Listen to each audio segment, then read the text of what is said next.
There is nothing as powerful as a changed mind. You can change your hair, your clothing, your address, your spouse, your church, your residence. But if you don't change your mind, the same experience will perpetuate itself over and over again, because everything outwardly changed, but nothing inwardly changed. There is nothing as powerful as a changed mind. You see, if you go on a computer, they have on a computer what they call default settings.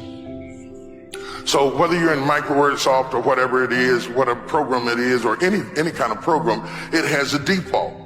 The default sets in the computer some principles and ideas to which the computer is committed. It does not mean that you can't function outside of the default. It just means that even if you deviate from the default, the computer will automatically take you back to default settings. And if you don't want it to do that, it's more than changing the font. You have to change the default. We change the font. And while we're typing, whatever we type in, this font will appear in this font. And it will appear that it has changed. But it really has not changed, because the moment you go out and come back in again, it will come back up, back to default. This is how most people live their lives, because their default hadn't changed. Their situation hasn't changed. When they're in church, they can get this going. When they're around certain people, they can get this going. When you sing certain songs, they can get that going. When you shout and leap, you can get that going. But when you go back home, you go back to default. So you're going back to default over and over again. And when you get around certain people, you change. And you want to hang around them, because as long as you're around them, you feel peace, or you feel nice, or you feel kind, or you feel spiritual, or you feel holy. That's not the problem. The problem is when you go back to yourself, you're stuck in the same pattern that you were before, and you can't figure out how to break it. You've cried about it, but you keep going back. You've shouted about it, but you keep going back. You've even prayed about it, but you keep going back. And you can't figure out how somebody who cried for it and shouted for it and sang about it and started going to church on Sunday, and why does this still keep happening to me? I don't know whose prayer I'm breaking into, but I'm breaking into somebody's prayer saying, Lord, why do I keep going through the same things over and over again? I go to church now, I tithe now, I shout now, I leap now, and the Lord sent me here to tell you it's no problem with your sentence.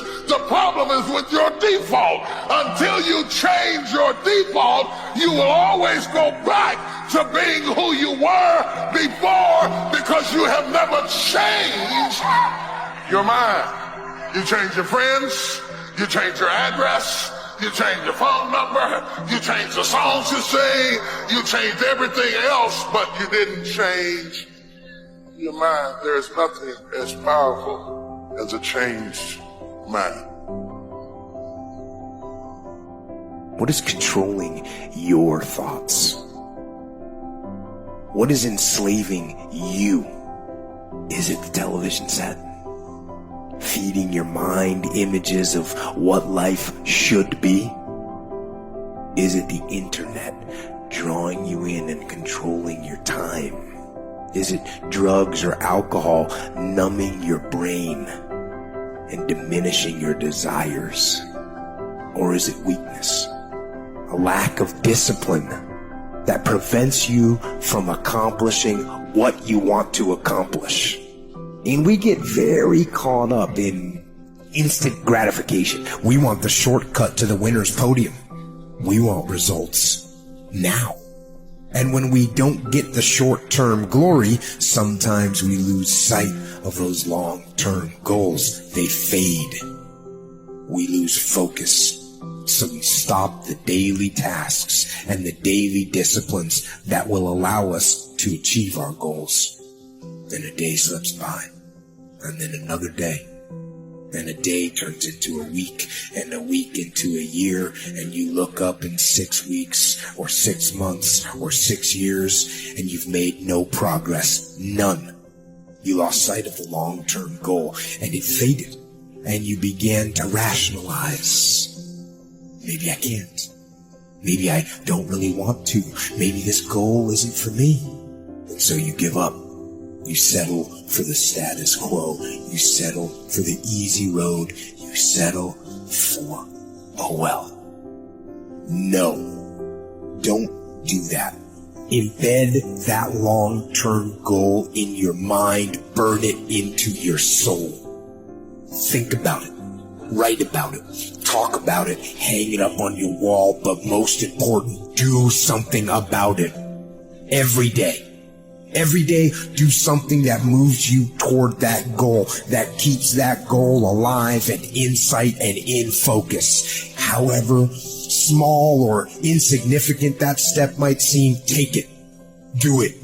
Make it happen. Because that goal isn't going to achieve itself. It is all on you. Make a damn schedule and stick to it so that you have the day you want. That's the trick. It's like, okay, I've got tomorrow. If I was going to set it up so the best possible day I could have, what would it look like?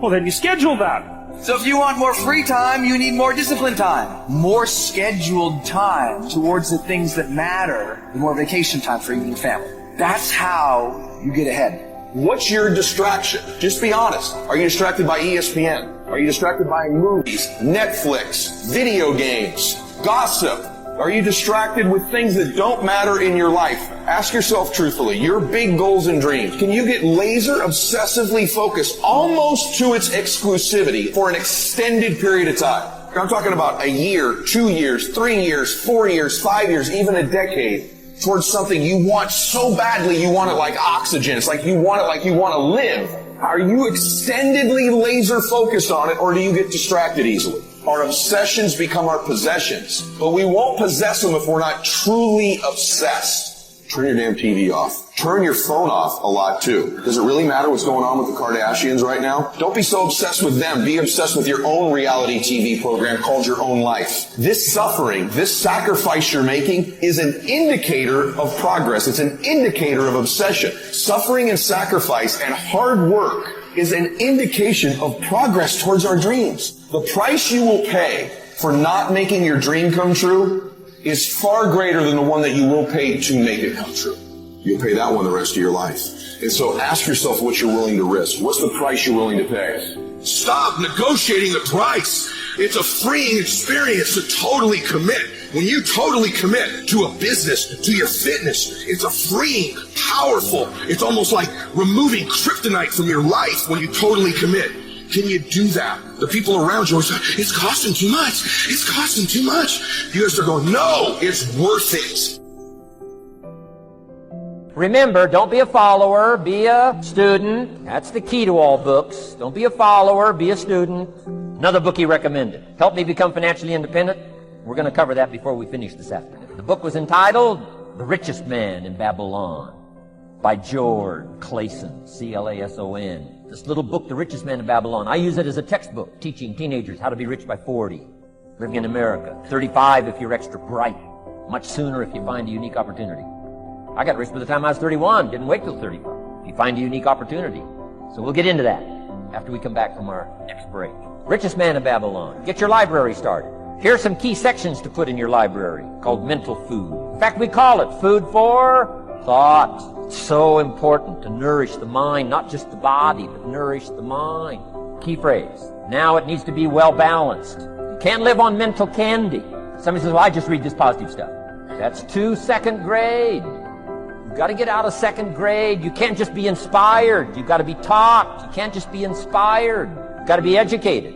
Here's a good book. It's called How to Read a Book. Good title. How to Read a Book by Mortimer Adler. In this book, How to Read a Book, Mortimer, you know, is the chief editor of the new Encyclopedia Britannica. A good set of books, right, to have in your library. Encyclopedia Britannica, chief editor, Mortimer Adler. He's in his 80s. He's still active, still writing books. I've got several of his books. The 6 Great Ideas, a lot of books, Mortimer Adler. But he wrote this book, How to Read a Book.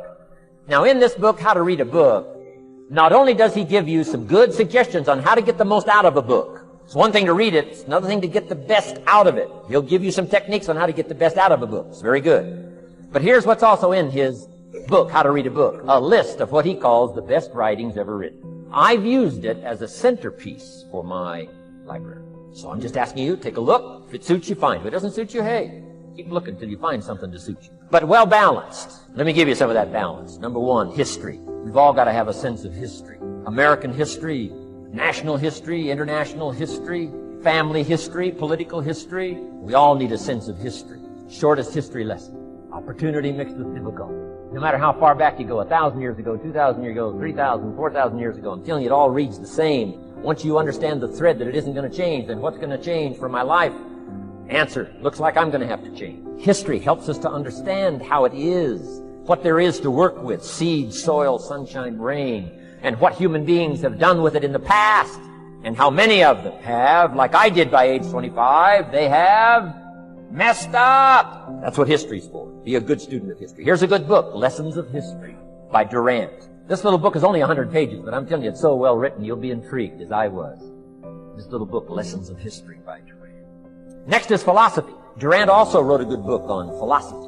The Story of Philosophy. It's got a good rundown of the key philosophers of the last several hundred years, what they taught and some of the lives they lived. You might find it a little difficult, but hey, you can't just read the easy stuff. Key phrase to add here in parentheses, don't just read the easy stuff. You won't grow. You won't change. You won't develop. Tackle the more difficult stuff. Next, novels. Novels are good. Sometimes an intriguing story keeps our attention so that the author can weave in the philosophy he or she is trying to get across. Ayn Rand was probably better at that than anybody else I could possibly think of. Atlas Shrugged, some of those towering novels. The novel kept us intrigued, but guess what she was doing all the time? Feeding us her philosophy, feeding us her philosophy. Now, whether you agreed with her philosophy or not, you had to admit she was really good at getting it out there, weaving it through the story, in the dialogue and in the speeches and in the text. Fabulous. Novels. Novels are good. But here's the challenge. Let me give it to you in a philosophical phrase. I tend to be a little philosophical. Here it is. The things that are easy to do are also easy not to do. That's the difference between success and failure. So you've got the choice here today of one of two easies. Easy to or what? Easy not to. I can give you in one sentence how I got rich by the time I was 31. Here it is in one sentence. I did not neglect to do the easy things I could do every day for 6 years. Underline. I did not neglect. That's the key. I found something easy I could do that led to fortune, and I did not neglect to do it. Major reason for not having everything you want in America. Major reason for not having more of what you want in America. More health, more money, more power, more influence, more everything. Major reason why you don't get it. Simple answer. Neglect. Neglect. And here's the problem with neglect. It starts as an infection. And if you don't take care of it, it becomes a disease. And here's what else is the problem. One neglect leads to another. Neglect to do wise things with your money, you'll probably neglect to do wise things with your time. Neglect to do wise things with your time, you'll probably neglect to do wise things with your business. One leads to another, leads to another. Pretty soon, neglect has you by the throat, emptying your purse, emptying your heart, emptying all of your chances for equities and power and all the good things. Neglect. What if you should be walking around the block every day for your good health and you don't? I'm telling you, you're on the wrong track. You should do it, you could do it, you don't do it. That's called formula for disaster. All you've got to do is let that and a few other things accumulate for 6 years, and now you're driving what you don't want to drive, wearing what you don't want to wear, living where you don't want to live, doing what you don't want to do, maybe having become what you really didn't want to become. I'm telling you, that's it. Just neglect along, drift along, and it's got you by the throat. It'll take all your values, leave you with just a little bit of dust in a summer wind, and it'll soon be gone. I hope I said that well. That's it. It's where I found myself at age 25 until my teacher came along and said, Mr. Rohn, up till now you've messed up.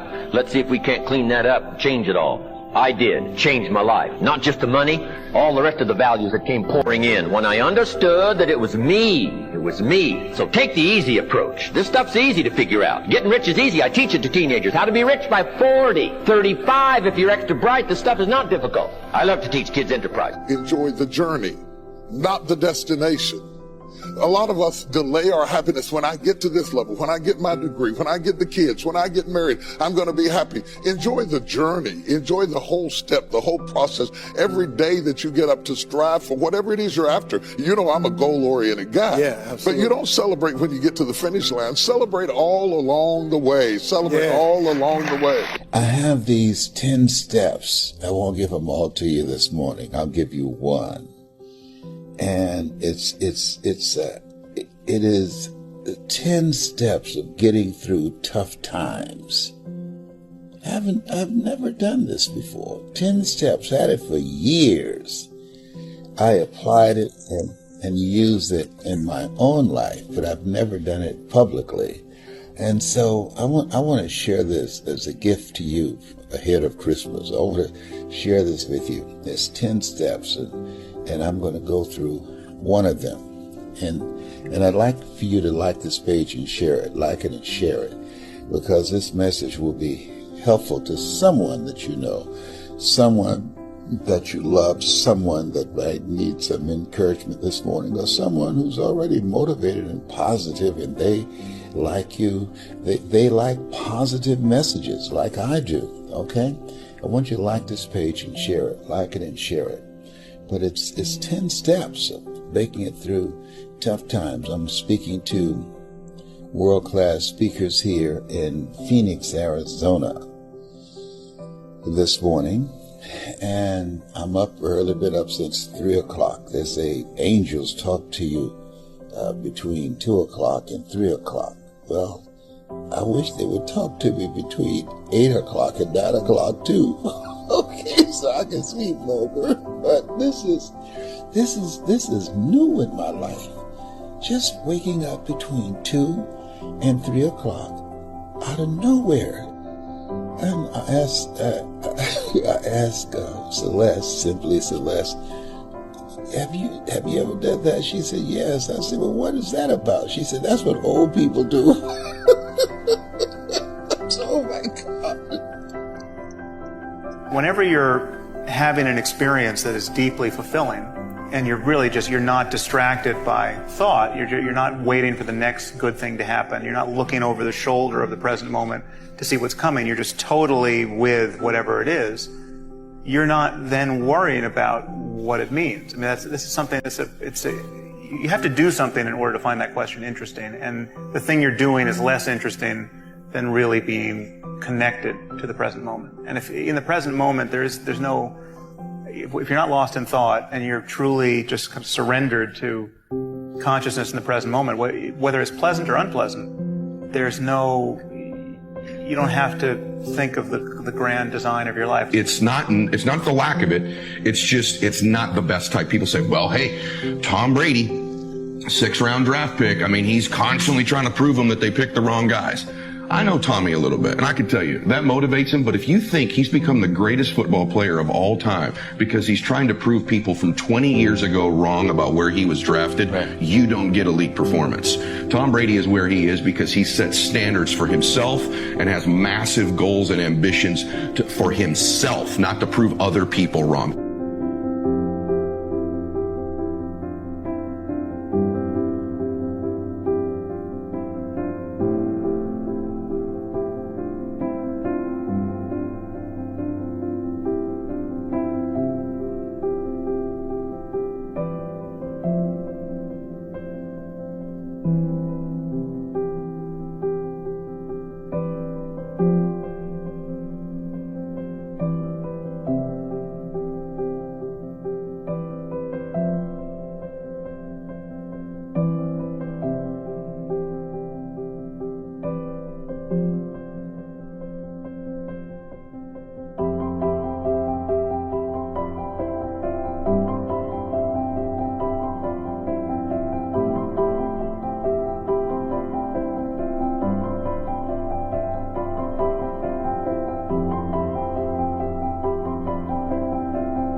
you.